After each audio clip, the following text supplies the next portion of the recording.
Alright, so this is Jay Consulting and welcome to my YouTube channel. And for today's video, tuturuan ko po kayo kung paano nga ba i-fill out yung appointment of officers. So, again, if hindi nyo pa nada-download yung bagong version ng ating appointment of officers, so please download na po sa sec.gov.ph. And may video po ako doon sa YouTube channel and kung paano nga ba siya i-download yung 2026 version. Make sure na gumamit kayo ng 2026 version as of recording this video. Today is August 11, 2026. So, if you are watching na 2020 pa yung version or 2022 pa yung version na ginagamit mo na appointment of officers, palitan nyo na po yan. So, may updated na po tayo na 2026 version. Alright, so what if na-download nyo na? So, what's next? First, of course, punta tayo dito sa first sheet mo na, no?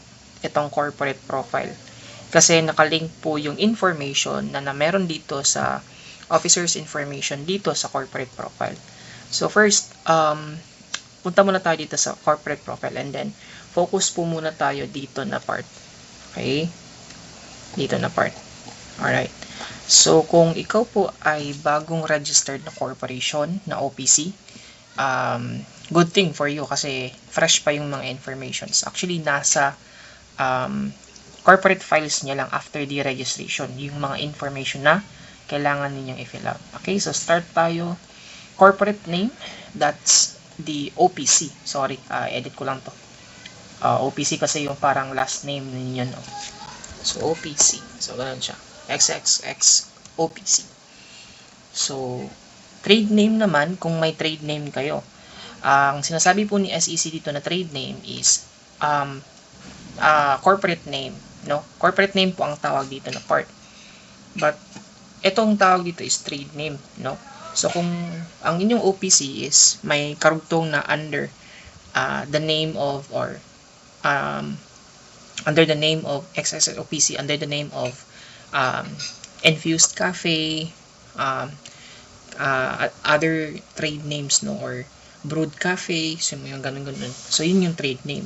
Pero kung wala naman kayo, or OPC lang naman, yung corporate name lang yung available na meron kayo, then, yun lang po dapat. Hindi nyo na po kailangan lagyan ng trade name, okay? Again, ulitin ko, if ever na nasa corporate files ninyo, especially sa Certificate of Incorporation, ang nakalagay lang doon is corporate name. Wala siyang yung phrase na under the business name or style of. So, wala namang ganung nakalagay. Then, so, lagay nyo lang po yung NA or not applicable. Okay? So, again, note lang po every time na may date na kailangang i-fill out, ito po yung format, day, month, and year. Okay, and then sa registration number, makikita po yan siya sa Certificate of Incorporation. So, yun, check nyo lang po yung Certificate of Incorporation ninyo if you've done registration through eSpark. So, andun lang naman yan sa Certificate of Incorporation. And then date registered, of course, nasa pinaka-lower part po yan siya ng certificate. In-word po yung pag-dictate, except dito sa year, no? Naka-in-word po yung ito po yung date, naka-inward po siya. But yung year, same, number lang pa rin siya. So,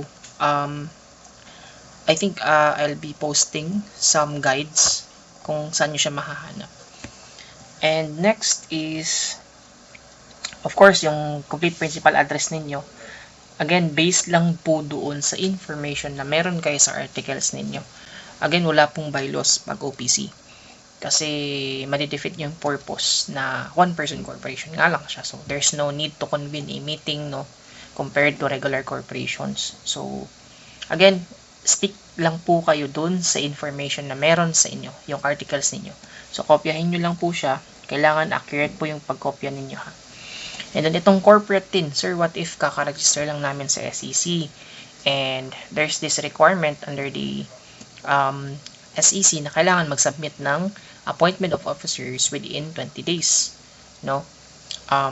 If ever hindi pa kayo nakapag-register ng BIR ninyo, pilitin nyo, no? Kasi kailangan nyo pong ilagay dito yung corporate tin ninyo. Okay?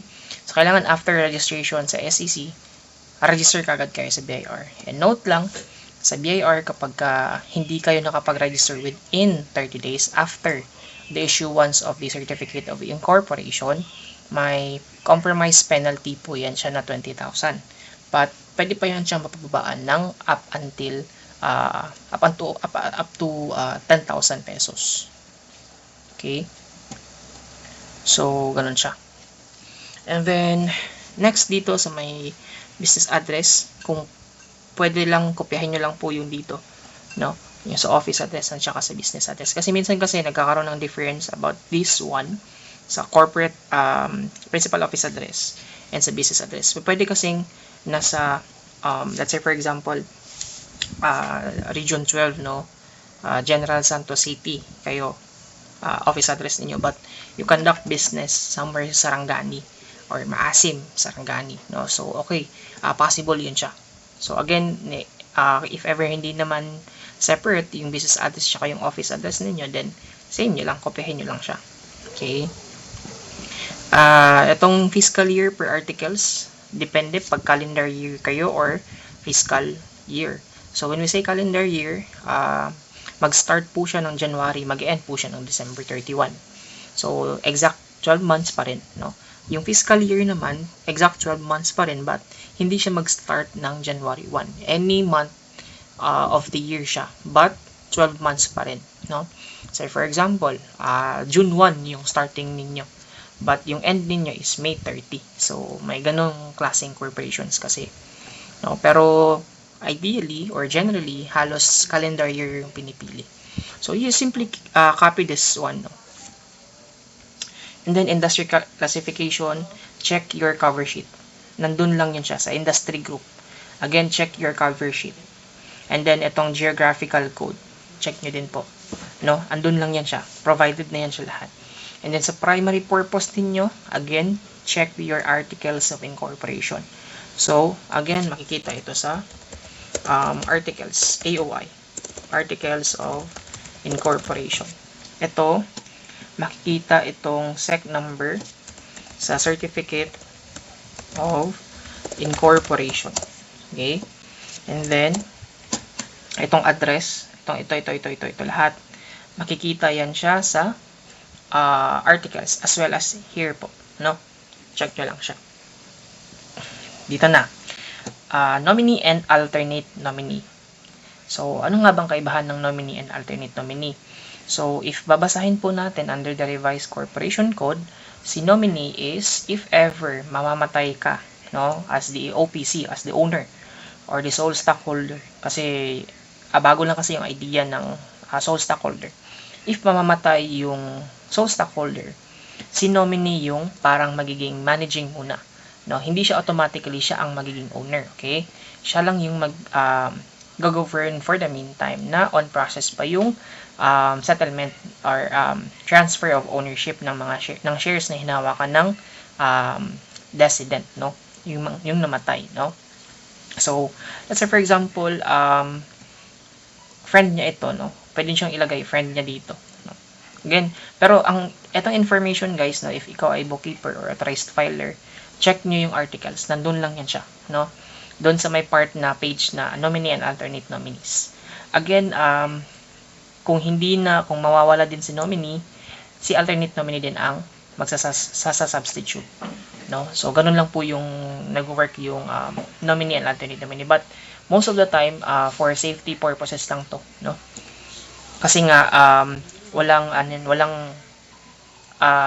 para magkaroon ng realization yung continuity principle kapag corporation ka. No, hindi ibig sabihin na matay yung sole stockholder, mamamatay na din yung corporation. It goes continuously. No? Kasi nga dito yung idea ng nominee and alternate nominee. So, ganoon siya. And then of course, date of appointment, usually nilalagay ko dito is date of incorporation. So, kung makikita nyo here, date of incorporation, August 8, 2026. So, usually nilalagay ko is yung kailan na incorporate yung corporation. And then, of course, fill out nyo lang yung other information and then lagay nyo sa officer or position, nominee. Okay? And then, of course, dito sa baba is yung alternate nominee na. Okay? So, again guys, pag hindi siya applicable or wala kayong information na ilalagay. NA ha, huwag nyo siyang i-leave na blank. Kailangan may NA talaga siya. Okay? And then, August 8, 2026, male, alternate nominee naman ang ilalagay dito. Kaya highlight ko yan siya ha, magkaiba yan siya. Si nominee, again, pag mamamatay yung sole stockholder, si nominee yung papalit. Pag mamamatay si nominee, si alternate nominee yung papalit. But, idea is, hindi sila automatically yung owner or yung magiging sole stockholder. Sila lamang yung magmamanage for the meantime na on process pa yung pag-transfer ng shares, ownership, no, pag-manage ng business. So, yun siya. And then, officer's information, usually, nilalagay namin dito. Pwedeng yung nominee na lang yung magiging secretary and then yung alternate nominee will be the treasurer. But, it's up to you guys, no, kung ano yung ilalagay nyo na information. But, ang suggestion ko is, if ever naman na okay lang sa inyo na nominee na lang yung ilalagay nyo as secretary para organized, no?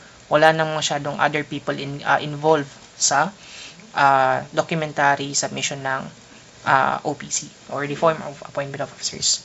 Pero, pwede ninyong i-change, no? Or pwede ninyong palitan kung sino ang gusto nyong gawing secretary.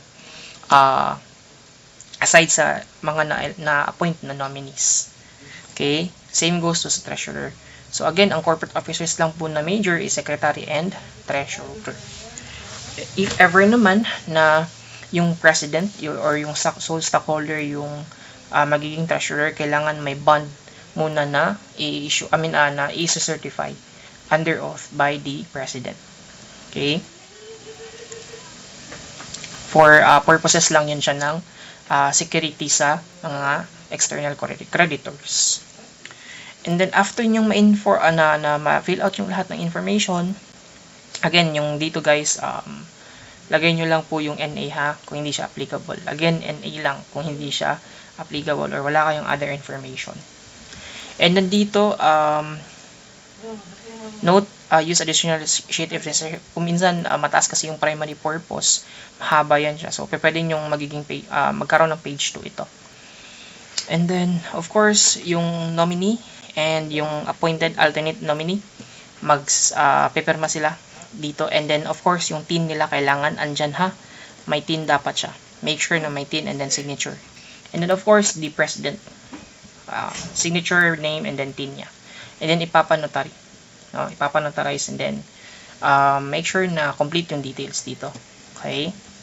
So, after this one, no, all that fill out niya ng mga information, lalabas na po automatically yan dito sa officer's information. Pero make sure nyo lang na fill out lahat. Kasi minsan hindi yan siya nag-e-effect eh. So, double check nyo lang bawat information. So, ito po, make sure same lang sa AOI yung pinagsasabi ko kanina. Okay? Same dito. The first is the corporate officer na secretary. Yung tin niya, kailangan may tin talaga yan siya. And then, same din po dito sa una. Kaya dapat may tin din siya. Yung address, dapat pwedeng i-check nyo doon sa residential, sa part ng mga nominees. Kasi minsan declared kasi yung address nila. So, check nyo po yung mga address nila. Residential address ng mga nominees and alternate nominees.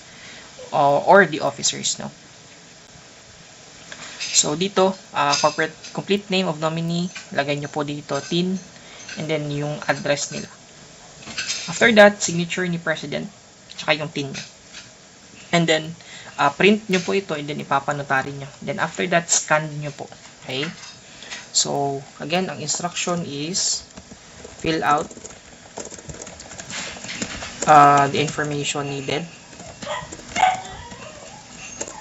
Next, after nyo ma-fill out, notarize nyo po yung document.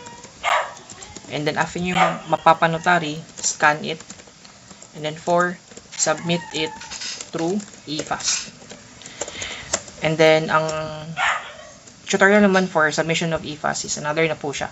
No? Kasi medyo lengthy na po yung video natin. So, ganun siya. That's it. That's it. Na i-fill out yung appointment of officers. So, if you find this video helpful, guys, please do subscribe to my YouTube channel.